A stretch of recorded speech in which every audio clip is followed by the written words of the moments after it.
സൊല്യൂഷൻസിന്റെ മൂന്നാം ഭാഗത്തിലേക്ക്. അല്ല, അങ്ങനെയൊന്നും പുസ്തകത്തിൽ തിരിച്ചു വെച്ചിട്ടില്ല, ഞാൻ അങ്ങനെ തിരിച്ച് നിങ്ങളെ പഠിപ്പിച്ചതാണ്. ആദ്യം നമ്മൾ പഠിച്ചത് ക്ലാസിഫിക്കേഷൻ ഓഫ് സൊല്യൂഷൻസും കോൺസെൻട്രേഷൻ ഓഫ് സൊല്യൂഷൻസുമാണ് പഠിച്ചത്. പിന്നീട് നമ്മൾ പഠിച്ചത് ഐഡിയൽ സൊല്യൂഷൻ, അതായത് റൗട്ട്സ് ലോ അല്ലെ, solubility, ideal solution, non ideal solution, അതുമായി ബന്ധപ്പെട്ട് വന്ന അസ്റ്റിയോട്രോപ്സ്. അപ്പോൾ കോൺസെൻട്രേഷൻസ് നമ്മൾ പഠിച്ചപ്പോൾ ഒന്ന് രണ്ട് ഇക്വേഷൻസ് ഇവിടെ നിങ്ങൾക്ക് എൻട്രൻസിന് വേണ്ടിയിട്ട് ഞാൻ പറഞ്ഞു തരാൻ പോവാം. ഓക്കെ, അതായത് നമ്മൾ ഒരു പർട്ടിക്കുലർ കോൺസെൻട്രേഷനുള്ള ഒരു 1 മോളാർ സോഡിയം ക്ലോറൈഡ് സൊല്യൂഷൻ നമ്മൾ എടുത്തു. നമ്മുടെ കയ്യിൽ 5 ലിറ്റർ ഉണ്ടായിരുന്നു. ഓക്കെ, എന്നിട്ട് നമ്മൾ അതിനകത്തേക്ക് ഒരു 2 മോളാർ കോൺസെൻട്രേഷനുള്ള അതേ സോഡിയം ക്ലോറൈഡ് സൊല്യൂഷൻ തന്നെ എടുക്കുന്നു. അതൊരു 10 ലിറ്റർ ഉണ്ടായിരുന്നു. 1 മോളാർ 5 ലിറ്റർ, 2 മോളാർ 10 ലിറ്റർ. ഇത് രണ്ടും കൂടെ നമ്മൾ മിക്സ് ചെയ്യും. മിക്സ് ചെയ്തപ്പോൾ ഈ സൊല്യൂഷന്റെ റിസൾട്ടിംഗ് കോൺസെൻട്രേഷൻ എന്തായിരിക്കും? മനസ്സിലായോ? ഒരേ സബ്സ്റ്റൻസ് തന്നെയാണ്, പക്ഷേ വോളിയം വ്യത്യാസമുണ്ട്, കോൺസെൻട്രേഷനിൽ വ്യത്യാസമുണ്ട്. എങ്കിൽ ഇത് രണ്ടും കൂടെ മിക്സ് ചെയ്താൽ അങ്ങനെ കിട്ടുന്ന റിസൾട്ടിന്റെ സൊല്യൂഷന്റെ കോൺസെൻട്രേഷൻ എങ്ങനെ നമുക്ക് കണ്ടുപിടിക്കാം? ആ ഫോർമുല കൂടെ നമുക്കൊന്ന് ഡിസ്കസ് ചെയ്ത് വെച്ചേക്കാം. ഓക്കെ, അങ്ങനെയാണെങ്കിൽ the resultant concentration or molarity is equal to M1 V1 plus M2 V2 divided by V1 plus V2 ആയിരിക്കും. ആദ്യ കോൺസെൻട്രേഷൻ ആൻഡ് വോളിയം പ്ലസ് രണ്ടാമത്തെ concentration and volume divided by total volume, നമുക്ക് കിട്ടും resultant concentration. ഇവിടെ ഇപ്പൊ ഞാൻ molarity എഴുതി, പകരം നമുക്ക് നോർമാലിറ്റിയാണ് കണ്ടുപിടിക്കേണ്ടതെങ്കിൽ ഇതേ ഫോർമുല തന്നെ N1 V1 plus N2 V2 divided by V1 plus V2. Molarity ആണെങ്കിൽ അതുപോലെ തന്നെ സ്മോൾ ലെറ്റർ ആയി മാറും, M1 V1 plus M2 V2 divided by V1 plus V2. ഇങ്ങനെയാണ് നമ്മൾ റിസൾട്ടന്റ് കോൺസെൻട്രേഷൻ കണ്ടുപിടിക്കുന്നത്. എങ്ങനെയാണെങ്കിൽ സെയിം സബ്സ്റ്റൻസ് ആണ്, കോൺസെൻട്രേഷൻ വ്യത്യസ്തമാണ്, വോളിയം വ്യത്യസ്തമാണ്, എങ്കിൽ റിസൾട്ടന്റ് കോൺസെൻട്രേഷൻ കണ്ടുപിടിക്കുന്ന ഫോർമുലയാണ്. ഇത്തരം ഫോർമുലാസ് ഒന്നും ടെക്സ്റ്റിലില്ല കേട്ടല്ലോ. അപ്പൊ ഇതൊക്കെയാണ് നമ്മൾ എൻട്രൻസിന്റെ ക്വസ്റ്റ്യൻസ് മറിച്ച് നോക്കുമ്പോൾ കാണുന്ന ക്വസ്റ്റ്യൻസ്. അപ്പൊ റിസൾട്ടന്റ് കോൺസെൻട്രേഷൻ കണ്ടുപിടിക്കുന്നതിനുള്ള ഫോർമുല മനസ്സിലായല്ലോ. അത് നിങ്ങൾ ആ കോൺസെൻട്രേഷന്റെ ഭാഗത്ത് നോട്ട് ചെയ്ത് വെക്കുക. ഫസ്റ്റ് ഇയറിലെ രീതി നിങ്ങൾക്ക് ഓർമ്മയുണ്ടല്ലോ, ഒരു ചാപ്റ്റർ പഠിപ്പിച്ചു കഴിയുമ്പോൾ ആ ചാപ്റ്ററിൽ ഏതെല്ലാം തരത്തിലുള്ള ഫോർമുലാസ് വന്നോ ആ ഫോർമുലാസ് എല്ലാം നമ്മൾ ഫ്രണ്ടിൽ ഒരു പേജിൽ ചാപ്റ്ററിന്റെ ഫ്രണ്ടിൽ തന്നെ എഴുതി ഒട്ടിച്ചു വെക്കും, നമുക്ക് പെട്ടെന്ന് ഓർമ്മിക്കാൻ വേണ്ടിയിട്ട്. അപ്പൊ ഈ ഫോർമുലാസ് ഒക്കെ ഇവിടെ വേണം. കുറെ ഫോർമുലാസ് നമ്മൾ ഓൾറെഡി പഠിച്ചു കഴിഞ്ഞ് ഇനി കുറെ പഠിക്കാൻ കിടക്കുന്നു ഈ മൂന്നാം ഭാഗത്ത്. ഓക്കെ, ഇത് മനസ്സിലായല്ലോ. ഇനി വേറൊരു ക്വസ്റ്റ്യൻ, നമ്മളെ ഒരു പർട്ടിക്കുലർ കോൺസെൻട്രേഷൻ ഉള്ള സൊല്യൂഷൻ നമ്മളിൽ ഇരിക്കുന്നു. ഇപ്പൊ സോഡിയം ഹൈഡ്രോക്സൈഡ് സൊല്യൂഷൻ ഇരിക്കുന്നു, അതിന്റെ കോൺസെൻട്രേഷൻ 1 മോളാർ ആണെന്ന് ഇരിക്കുക, അതിന്റെ വോളിയം 5 ലിറ്റർ ആണെന്ന് ഇരിക്കുക. അപ്പൊ 5 ലിറ്റർ 1 മോളാർ കോൺസെൻട്രേഷൻ ഉള്ള NaOH സൊല്യൂഷൻ നമ്മളിൽ ഇരിക്കുകയാണ്. നമുക്ക് ഇതിന്റെ കോൺസെൻട്രേഷൻ 0.5 മോളാർ ആക്കി മാറ്റണം. അപ്പൊ ആദ്യത്തെ കോൺസെൻട്രേഷൻ M1 ഉണ്ട്, ആദ്യത്തെ വോളിയം V1 ഉണ്ട്, രണ്ടാമത്തെ കോൺസെൻട്രേഷൻ M2 നമ്മളോട് പറഞ്ഞിട്ടുണ്ട് 1 മോളാർ ആയിരുന്നു, വലിയ കോൺസെൻട്രേഷൻ ആണ്. ഇതിനെ ഡൈല്യൂട്ട് ചെയ്ത് ചെറിയ കോൺസെൻട്രേഷനിലേക്ക് കൊണ്ടുപോകാം. അങ്ങനെയാണെങ്കിൽ ഇവിടെ എത്ര ലിറ്റർ വെള്ളം ആഡ് ചെയ്യേണ്ടി വരും എന്നാണ് കണ്ടുപിടിക്കേണ്ടത്. അതായത് നമുക്ക് കണ്ടുപിടിക്കേണ്ടത് V2 നമുക്ക് അറിഞ്ഞുകൂടാ. നമ്മളോട് പറഞ്ഞിരിക്കുന്നത് V2 മൈനസ് V1 എത്രയായിരിക്കും, അതല്ലേ ക്വസ്റ്റ്യൻ. പിടികിട്ടിയ 1 മോളാർ കോൺസെൻട്രേഷൻ ഇരിക്കുന്നു, അതിന്റെ വോളിയം 5 ലിറ്റർ ആണ്. നമുക്ക് ഇതിന്റെ കോൺസെൻട്രേഷൻ 0.5 മോളാർ ആക്കി കുറയ്ക്കണം. എങ്കിൽ ഇതിൽ എന്ത് മാത്രം വെള്ളം ആഡ് ചെയ്യണം, അതാണ് ക്വസ്റ്റ്യൻ. അപ്പോ ആദ്യ വോളിയത്തിൽ നിന്ന് രണ്ടാമത്തെ വോളിയത്തിൽ എത്താൻ വേണ്ടിയിട്ട് നമ്മൾ എന്ത് മാത്രം വെള്ളം ആഡ് ചെയ്യണം, ഇതാണ് നമുക്ക് കണ്ടുപിടിക്കേണ്ടത്. എങ്കിൽ കണ്ടുപിടിക്കാനുള്ള ഫോർമുല ഇതാണ്, V2 minus V1 is equal to M1 minus M2 by M2 into V1. Initial കോൺസെൻട്രേഷനിലേക്ക് കൂടുതൽ M1, അതിന് ഡൈലൂട്ട് ചെയ്തല്ലേ രണ്ടാമത്തെ കോൺസെൻട്രേഷൻ കൊണ്ടുപോകണം. അപ്പൊ M1 minus M2 by M2 into V1. നിങ്ങൾക്ക് എന്ത് കിട്ടും? V2 minus V1 കിട്ടും. ഇനി V2 ആണ് കണ്ടുപിടിക്കേണ്ടതെങ്കിലോ ഫൈനൽ വോളിയം എത്രയെന്നാണ് കണ്ടുപിടിക്കേണ്ടതെങ്കിലോ ആദ്യം ഇത് കണ്ടുപിടിക്കാം. എന്നിട്ട് V1 plus this much we get V2. അത് കുറച്ചും കൂടെ ആപ്ലിക്കേഷൻ ലെവലിലേക്ക് മാറും. ഈ ഫോർമുലാസ് എന്ന് മറന്നു പോകരുത്. ഇതുപോലെ ഞാനിപ്പം മൊളാരിറ്റി തന്നു, വോളിയം കണ്ടുപിടിക്കാൻ പറഞ്ഞു എങ്കിൽ നോർമാലിറ്റി തന്നിട്ട് ഇതുപോലെ കണ്ടുപിടിക്കാൻ പറഞ്ഞാൽ ഇതേ ഫോർമുല തന്നെ കിട്ടും. V1 is equal to N1 minus N2 divided by N2 into V1 ആണ്. മൊളാരിറ്റി തന്നിട്ടാണ് പറയുന്നതെങ്കിൽ M1 minus M2 by M2 into V1 ആണ്. ഫോർമുല സെയിം ആണ്, മറന്നു പോകരുത്, നോട്ട് ചെയ്ത് വെച്ചേക്കണം. ഓക്കെ, ടെക്സ്റ്റിൽ എല്ലാ formulas these are for the view of contents. മനസ്സിലായല്ലോ? ഓക്കെ, ഇനി വേറൊരു പ്രത്യേക ടേമും കൂടെ നിങ്ങൾ അറിഞ്ഞിരിക്കുക. What is ഡിമൽ?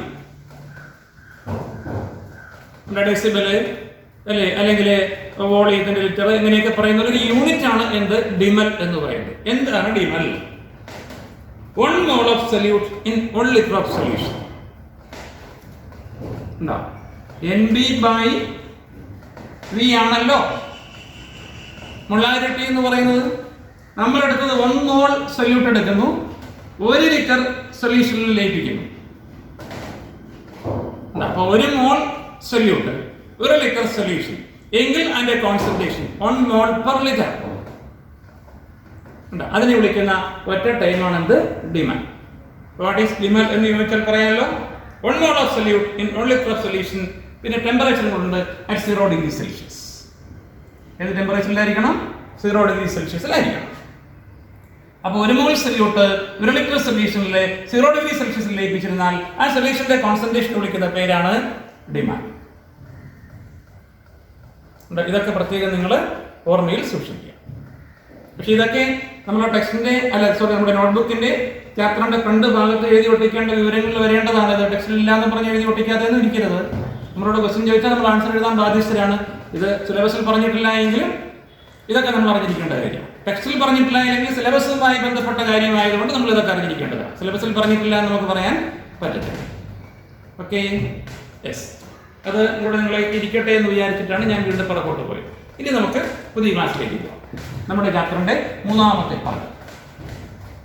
അപ്പൊ ആദ്യ ഭാഗത്തിലാണ് നമ്മൾ ഇത് പഠിച്ച കോൺസെൻട്രേഷനും പിന്നീട് ക്ലാസിഫിക്കേഷൻ ഓഫ് സൊല്യൂഷനും ഒക്കെ പഠിച്ചു അല്ലേ. 2ാമത്തെ ഭാഗത്തിലാണ് നമ്മൾ പഠിച്ചത് ഹെൻറീസ് ലോ പഠിച്ചു, റൗൾട്ട്സ് ലോ പഠിച്ചു. റൗൾട്ട്സ് ലോയുടെ കോറിലേറ്റ് ചെയ്തു. പിന്നെ റൗൾട്ട്സ് ലോയെ വെച്ചിട്ട് നമ്മൾ ഐഡിയൽ സൊല്യൂഷനെ കുറിച്ച് പഠിച്ചു. ഐഡിയൽ സൊല്യൂഷനും നോൺ ഐഡിയൽ സൊല്യൂഷനും തമ്മിലുള്ള വ്യത്യാസം പഠിച്ചു.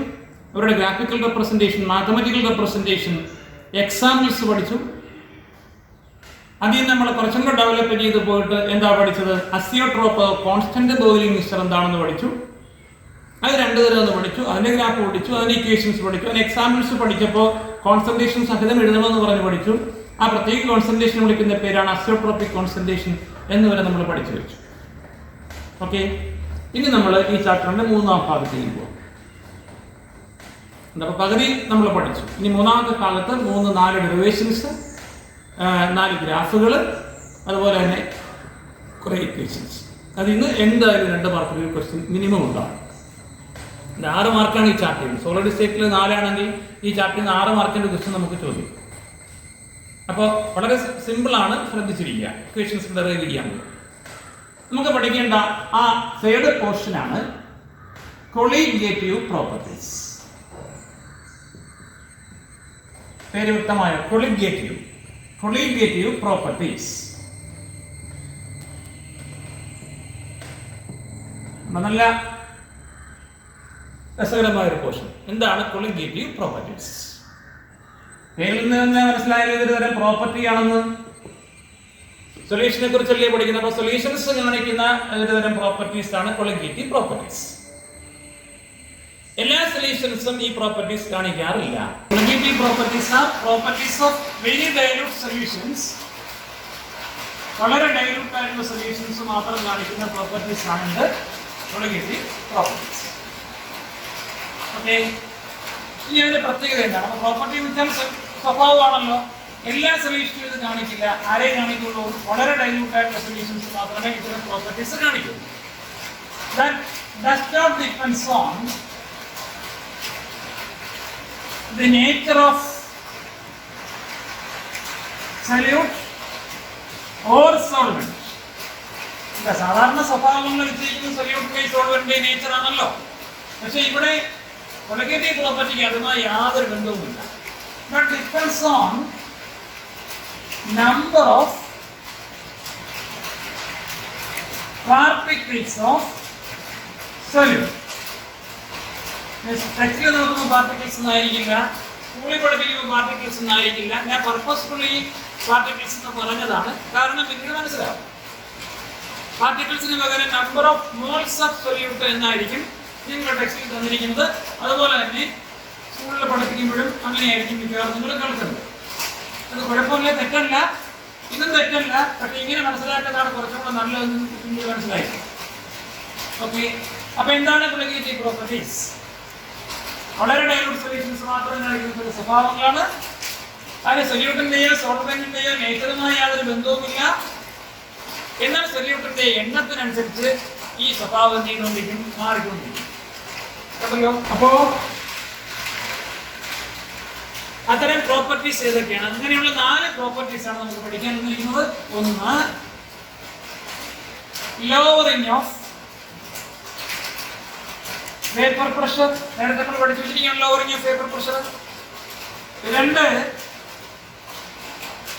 Elevation in boiling point. 3, depression in freezing point or melting point. 4, osmotic pressure. Colligative properties എന്ന് വെച്ചാൽ എന്താണ്? വളരെ ഡൈലൂട്ട് സൊല്യൂഷൻസിൽ മാത്രം കാണിക്കാൻ പറ്റുന്ന ചില പ്രത്യേക സ്വഭാവങ്ങളാണ് അല്ലേ? അതിന് സൊല്യൂട്ടിന്റെയോ സോൾവെന്റിന്റെയോ നേച്ചറുമായി യാതൊരു ബന്ധവുമില്ല. എന്നാൽ സൊല്യൂട്ടിന്റെ നമ്പറിനനുസരിച്ച്, സൊല്യൂട്ട് പാർട്ടിക്കിൾസിന്റെ എണ്ണത്തിനനുസരിച്ച് അത്തരം പ്രോപ്പർട്ടീസ് ചെയ്തുകൊണ്ടിരിക്കും, മാറിക്കൊണ്ടിരിക്കും. അങ്ങനെയുള്ള ചില പ്രോപ്പർട്ടീസ് ആണ്. ഒന്ന്, lowering of vapour pressure or relative lowering of vapour pressure. 2, elevation in boiling point. 3, depression in freezing point. 4, osmotic pressure. ഈ 4 പ്രോപ്പർട്ടീസ് നിങ്ങൾ ശ്രദ്ധിച്ചേ. നമ്മളിത് പഠിച്ചിട്ടുണ്ട്. വേപ്പർ പ്രഷർ ഫസ്റ്റ് ഇയറിൽ പഠിച്ചതാണ്. വാട്ടർ കാണിക്കുന്ന വേപ്പർ പ്രഷർ ആണോ ആൽക്കഹോൾ കാണിക്കുന്നത്? വാട്ടറിൽ നിന്നും വേപ്പർ പ്രഷർ ആയിരിക്കില്ലല്ലോ ആൽക്കഹോൾ കാണിക്കുന്നത്. അപ്പോൾ നേച്ചറിനനുസരിച്ച് എന്തെങ്കിലും വ്യത്യാസം വരുന്നു, വേപ്പർ പ്രഷറിന്റെ വ്യത്യാസം വരുന്നു. നമ്മൾ ഫസ്റ്റ് ഇയറിൽ പഠിച്ചിട്ടുണ്ട്. ഒരു ലിക്വിഡ് ഏതാണ് എന്ന് തിരിച്ചറിയാൻ വേണ്ടിയിട്ട് നമുക്ക് തന്നെ വേപ്പർ പ്രഷർ നോക്കിയാൽ മതി. കാരണം അതിന്റെ നേച്ചറിനനുസരിച്ച് എന്ത് മാറിക്കൊണ്ടിരിക്കും, വേപ്പർ പ്രഷർ മാറിക്കൊണ്ടിരിക്കും. അപ്പോൾ വേപ്പർ പ്രഷർ കൊളിഗേറ്റീവ് പ്രോപ്പർട്ടിയാണോ? അല്ല.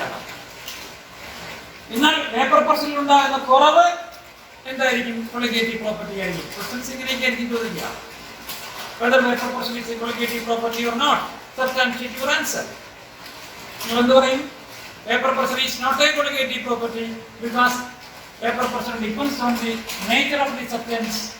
Colligative properties are independent of the nature of the substance.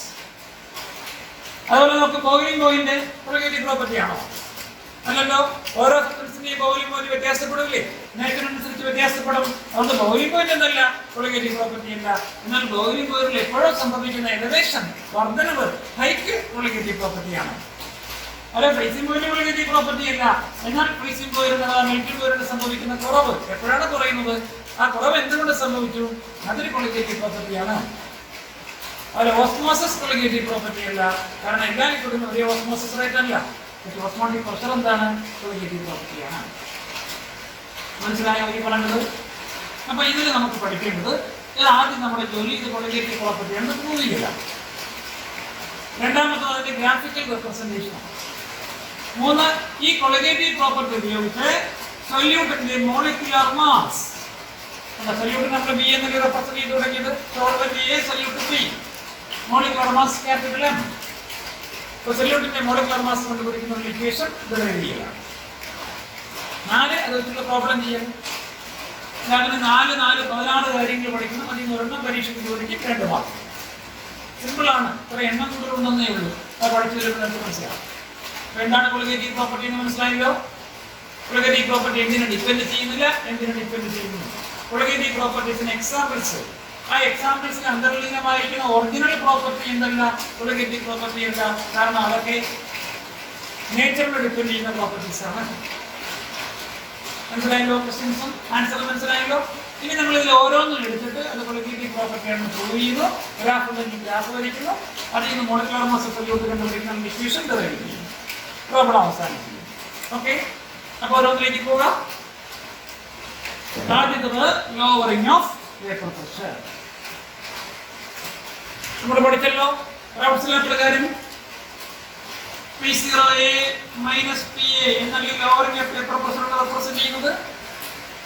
അത് റൗട്ട്സ് ലോ പറയുന്നത് എന്താണ്? സൊല്യൂട്ടിന്റെ മോൾ ഫ്രാക്ഷന് പ്രൊപ്പോർഷണൽ ആണെന്നല്ലേ പറയുന്നത്. Lowering of vapor pressure is directly proportional to mole fraction of solute. That is P0A minus PA proportional. ഇതിന്റെ formula പറഞ്ഞേ. mole fraction formula NB by Na plus NB. ഇതല്ലേ എക്സ്പിയുടെ formula. നമുക്കിവിടെ പഠിക്കേണ്ടത് dilute സൊല്യൂഷൻസിനെ കുറിച്ചല്ലേ. വളരെ dilute solution ആകുമ്പോൾ അതിനകത്തുള്ള സൊല്യൂട്ടിനെ പരിഗണിക്കേണ്ട കാര്യമുണ്ടോ? നമുക്ക് പഞ്ചസാര ലായനി എടുക്കാം.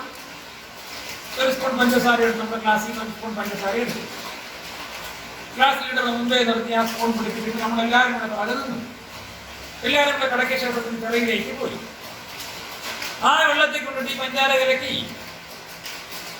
വളരെ വളരെ ഡൈലൂട്ട് ആയിട്ടുള്ള സൊല്യൂഷനല്ലേ. ഞാനിത് അത്യോക്തി കലർത്തിയ എക്സാമ്പിൾ പറഞ്ഞതേ ഉള്ളൂ. അങ്ങനെയുള്ള അത്രയും ആയില്ലെങ്കിലും ഒരു സ്പൂൺ പഞ്ചസാര എടുത്ത് നമ്മൾ ഒരു ചെറിയ വെള്ളത്തിൽ കലക്കിയാൽ ആ സൊല്യൂഷനകത്ത് പഞ്ചസാരയെ പരിഗണിക്കേണ്ട കാര്യമുണ്ടോ? ഇല്ലല്ലോ. പഞ്ചസാര മാത്രം നിൽക്കുമ്പോൾ അതിനെ പരിഗണിക്കണം. എന്നാൽ വളരെ ഡൈല്യൂട്ട് സൊല്യൂഷൻ ആകുമ്പോൾ സോൾവെന്റിന്റെ അളവുമായി കമ്പയർ ചെയ്യുന്ന സൊല്യൂഷൻ നമുക്ക് പരിഗണിക്കേണ്ട കാര്യം ഇല്ല. ആ അസംപ്ഷൻ ഈ ഇക്വേഷൻ മാറ്റാൻ പോവാണ്. Therefore P0A minus PA proportional NB by NA. താഴെയുള്ള NB അപ്രത്യക്ഷമായി. എന്തുകൊണ്ട്? Since the solution is very dilute. The solution very dilute ആയതുകൊണ്ട് നമുക്ക് ആരെ പരിഗണിക്കേണ്ട കാര്യമില്ല. സൊല്യൂഷനിലെ സൊല്യൂട്ടിനെ പരിഗണിക്കേണ്ട കാര്യമില്ല. ഇത്രയും മനസ്സിലായോ? ഇനി ഞാൻ ഇത്രയും ഭാഗം ഒന്ന് പൊത്തി പിടിച്ചു. ഇതിനെ സെന്റൻസ് ആയിട്ടൊന്ന് വായിച്ച് സെന്റൻസ് ആയിട്ട് ഇക്വേഷൻ അയക്കാനല്ല പറഞ്ഞത്. ഇതെന്താണ് സംഗതി? ഈ സാധനം ലോവറിംഗ് ഓഫ് വേപ്പർ പ്രഷർ ഈ ഗുണിച്ചെന്താ? Directly proportional. എന്തിന്? Number of moles of solute. Colligative property അല്ല. അപ്പൊ ഇത്ര എഴുതിയിട്ട് നമ്മൾ കമന്റ് എഴുതി വെക്കുക. Therefore lowering of vapor pressure is directly proportional to number of moles of solute, so it is a colligative property. പറയുള്ളൂ. നാലിലൊന്നായി colligative property ആണെന്ന് പ്രൂവ് ചെയ്യുന്നു. കിട്ടിയ അടുത്ത ജോലി എന്താ? ഗ്രാഫ് വരയ്ക്കലാണ്. ഇതിലുള്ള ഗ്രാഫ് റൗട്ട്സ്ലൈഡ് ഗ്രാഫ് നമ്മൾ വരച്ചു വെച്ചിട്ടുണ്ട് നേരത്തെ. അതാണ് അതിന്റെ ഗ്രാഫിക്കൽ റെപ്രസെന്റേഷൻ. ക്വസ്റ്റ്യൻ രണ്ടായി. ക്വസ്റ്റ്യൻ മൂന്ന് എന്താ? സൊല്യൂട്ടിന്റെ മോളിക്കുലർ മാസ് കണ്ടുപിടിക്കുന്ന ഇക്വേഷൻ ഡെറൈവ് ചെയ്യാനല്ലേ. അതിലേക്ക് പോകാം. അങ്ങനെ ഇക്വേഷൻ ഡെറൈവ് ചെയ്യാനാണ് പറഞ്ഞെങ്കിൽ നമ്മൾ അക്കോർഡിംഗ് ടു റൗട്ട്സ് ലോ എന്ന് പറഞ്ഞു തുടങ്ങി. ഇവിടെ വരെയായി. ഇനി ഇവിടെ കമന്റ് ഒന്നും എഴുതാൻ പോകേണ്ട കാര്യമില്ല. അടുത്ത ഇക്വേഷൻ ഡെറൈവ് ചെയ്ത് പോയാൽ മതി. That is P0A minus PA proportionality sign മാറ്റാം. Constant P0A into NB by NA. അടുത്ത സ്റ്റെപ്പിൽ P0A minus PA equals P0A into NB ക്ക് NA ക്ക് വില കൊടുക്കാം. NB യുടെ ഫോർമുല എന്താ? WB by NB. NA യുടെ ഫോർമുല എന്താ? WA by NB. ഇത് കൊടുത്തോളൂ. WB by NB by WA by NA. Okay. Rearrange ചെയ്യൂ. P0A minus PA is equal to P0A into WB into MA divided by MB into WA. Cross multiply ചെയ്യൂ. P0A minus PA. ഇത് bracket എടുത്തതിന് കാരണം എന്താ? Lowering of vapour pressure എന്ന ഒറ്റ ഫാക്ടറാണ്. into MB into WA equals P0A into WB into MA. നമുക്ക് MB യുടെ ഇക്വേഷൻ അല്ലേ വേണ്ടത്? therefore MB is equal to P0A into WB into MA divided by P0A minus PA into WA. Equation ആയി നമ്മുടെ കയ്യിൽ എന്ത് കണ്ടുപിടിക്കാനുള്ള equation? Molecular mass of solution. എന്താണ് P0A? Pure solvent vapour pressure. WB mass of solutes. MA molar mass of solvent. P0A minus PA lowering of vapor pressure. WA mass of solvent. And ഓരോ factor എന്താണെന്ന് അറിഞ്ഞിരിക്കണം. ആ equation by heart ചെയ്ത് വെക്കണം. Problem ചിലപ്പോൾ ഓരോ പ്രാവശ്യം നമുക്ക് ഡെറൈവ് ചെയ്ത് കൊണ്ടുവന്നിട്ട് ചെയ്യാനുള്ള നേരമൊന്നും കിട്ടത്തില്ല. അത് നിങ്ങൾക്ക് സമയമെടുക്കും. അപ്പോൾ ഇക്വേഷൻ ബൈഹാർട്ട് വയ്ക്കുക. ഇവിടെ കണ്ടില്ലേ നമ്മുടെ ലോവറിംഗ് ഓഫ് വേപ്പർ പ്രഷർ എന്ന് പറയുന്ന കൊളിഗേറ്റീവ് പ്രോപ്പർട്ടി ഡിനോമിനേറ്റർ ഫാക്ടർ ആയിട്ടാണ് വന്നിരിക്കുന്നത്. എന്ത് കണ്ടുപിടിക്കാൻ? സൊല്യൂട്ടിന്റെ മോളിക്യുലർ മാസ് കണ്ടുപിടിക്കാൻ. അത് ചെവിയിൽ നുള്ളി വെച്ചോ. ഞാൻ ഈ പറഞ്ഞ പോയിന്റ് എന്താണത്? മോളിക്യുലർ മാസ് ഓഫ് സൊല്യൂട്ട് കണ്ടുപിടിക്കാനുള്ള ഇക്വേഷൻ ഡെറൈവ് ചെയ്തപ്പോൾ കൊളിഗേറ്റീവ് പ്രോപ്പർട്ടി എന്ന് പറയുന്ന ഫാക്ടർ എവിടെ വന്നു? ഡിനോമിനേറ്ററിൽ വന്നിരിക്കുന്നു. അത് മനസ്സിൽ വെച്ചോളൂ പ്രത്യേകിച്ച്. അപ്പോൾ lowering of vapour pressure colligative property ആണെന്ന് പ്രൂവ് ചെയ്തു. ലോവറിംഗ് ഓഫ് വേപ്പർ പ്രഷറിന്റെ മോളിക്യുലർ മാസ് കണ്ടുപിടിക്കുന്ന ഇക്വേഷൻ ഡെറൈവ് ചെയ്തു. ഇതിന്റെ പ്രോബ്ലം ഉള്ളൂ ബാക്കി. ഗ്രാഫ് ചോദിച്ചാൽ നമുക്ക് ഡൗട്ട്സ് കാര്യം ഗ്രാഫ് മനസ്സിലായല്ലോ? ഓക്കെ, അപ്പോൾ ഇനി ഇതിന്റെ പ്രോബ്ലം ചെയ്യാം.